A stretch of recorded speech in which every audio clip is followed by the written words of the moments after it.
All right, Shalom Israel. Before I start, I want to give all praises to Yahweh, Hashem Yahushai, Baharaka Kadash, double honors to the elders and apostles in Israel, and the ruling teacher, to the Akim, and the Iris and Bibles, and those pushing videos in truth and sincerity, to the brothers and sisters in the truth. Now, this is going to be short and simple, but what a lot of our people have issue understanding, even some of our brothers and sisters that's in the truth, is that some of our people were known as Gentiles. And if you look at, let me read this quickly. This is John 7:35. It says, "Then said the Jews amongst themselves, where will he go, that we should not find him?" Because Yahushua says, "Where I go, you can't come." So it says, "Where will he go, that we shall not find him? Will he go unto the dispersed amongst the Gentiles?" Now, who are the dispersed?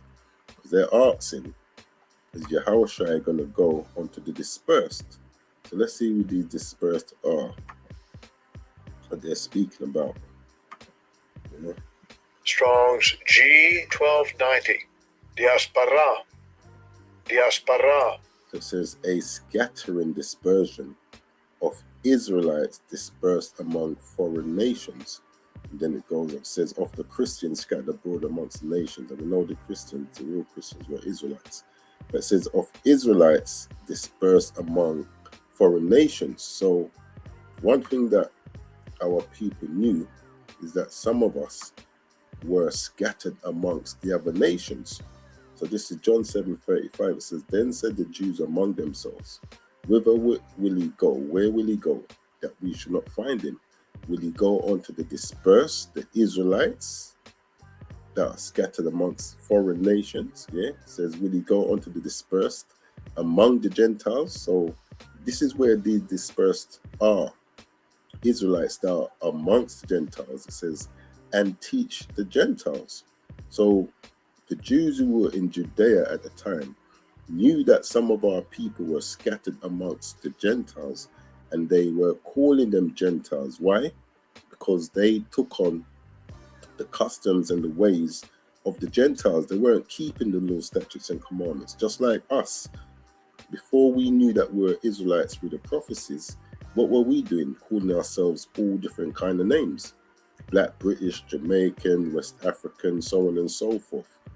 Yeah, we were calling ourselves Gentile names, and the customs that we kept were those of the Gentiles. We'll keep Christmas, we'll keep Easter, we'll keep birthdays, so on and so forth. Now coming into this truth, we understand who we are through the prophecies, and now we're coming back to our customs, which the scripture teaches us that we would be discontinued from. Jeremiah 17:4 teaches us that we'll be discontinued from our heritage. So what were we acting like? We were acting like the Gentiles. Now, this is under the Roman captivity. So what happened to our people during the Greek captivity? This is 1 Maccabees 1:41. It says, "Moreover, King Antiochus wrote to his whole kingdom that all should be one people, and everyone should leave his laws. So all the heathen agreed according to the commandment of the king. Yea, many also of the Israelites consented to his religion and sacrificed unto idols and profaned the Sabbath."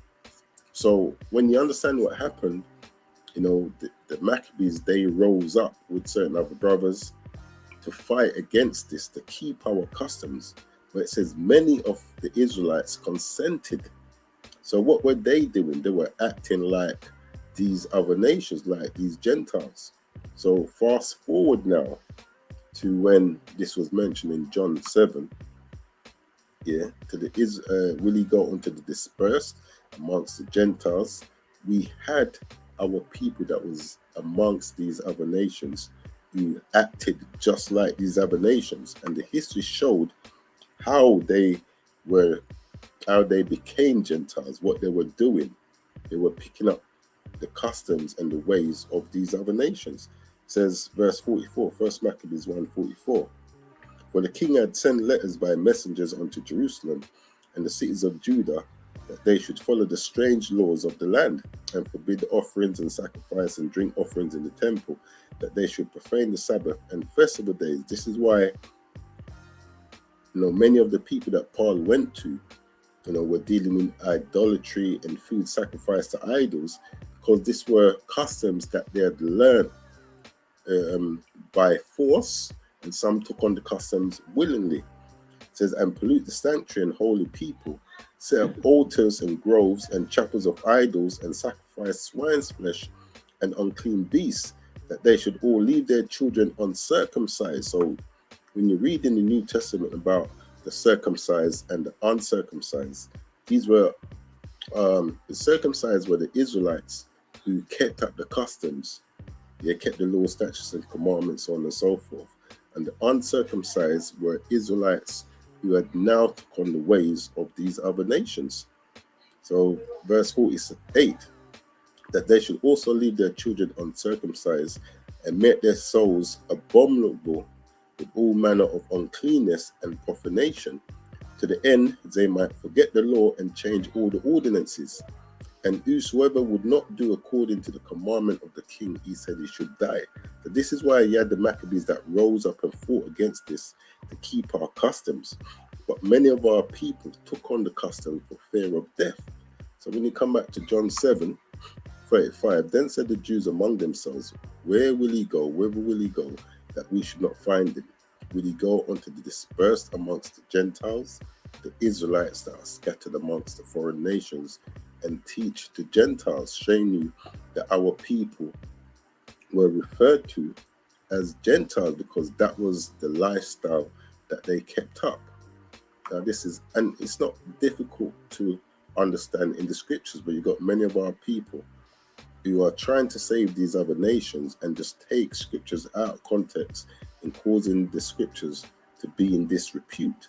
Now this is Acts 11:19. Now when they were scattered abroad upon the persecution that arose about Stephen, travelled as far as Phoenice and Cyprus and Antioch, preaching the word to none but unto the Jews only. This is straight after Acts chapter 10, where Peter was speaking to Cornelius. So that they went on to these different areas, preaching the word, but none unto the Jews only. And some of them were men of Cyprus and Cyrene, which, when they were come to Antioch, spake unto the Grecians, preaching the Lord Yahushua. So when it says they went on to Antioch, let's see the type of people that was in Antioch, that was referred to as Grecians. Now this is 2 Maccabees 4:7. But after the death of Seleucus, when Antiochus called Epiphanes took the kingdom, Jason, the brother of Onias, labored on the hand to be high priest, promising unto the king by intercession 303 talents of silver, and of another revenue 80 talents. Beside this, he promised to assign 150 more, if he might have license to set him up a place of exercise, and for the training up of youth in the fashions of the heathen. So Jason was an Israelite who went to Antiochus, seeking to take on their customs so that he could train up the youths.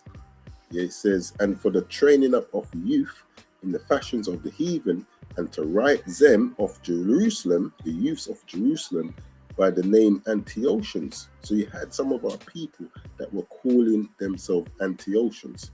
It says, which when the king had granted, and he had gotten into his hand the rule, he forthwith brought his own nation to the Greekish fashion.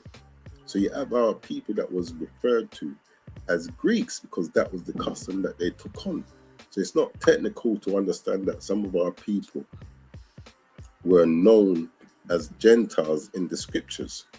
Even when you look at us today, we came to these lands that we're in through the transatlantic slave trade. Now, anyone that's seen the film Roots, you had the scene where the guy was being whipped.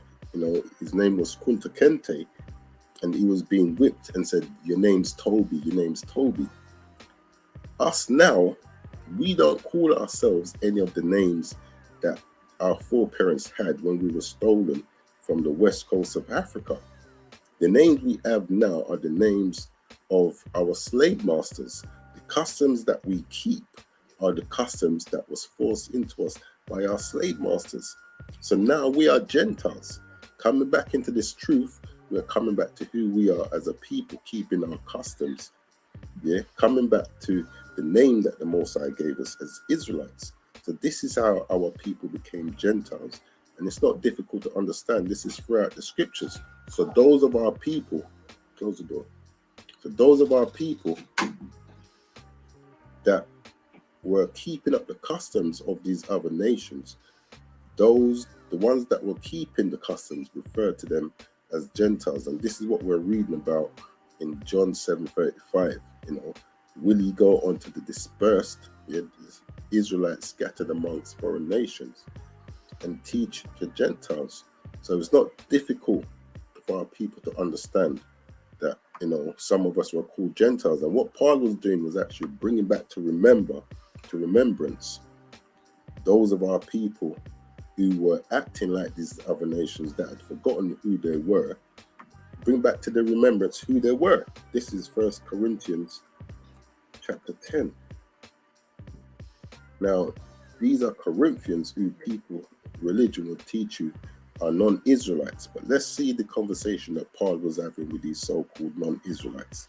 It says, moreover, brethren, I would not that you should be ignorant how that all our fathers were under the cloud and all passed through the sea, and were all baptized unto Moses in the cloud and in the sea, and did all eat the same spiritual meat, and did all drink the same spiritual drink, for they drank of that spiritual rock that followed them, and that rock was a Mashiach.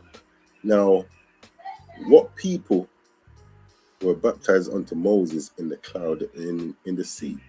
That account was the Israelites.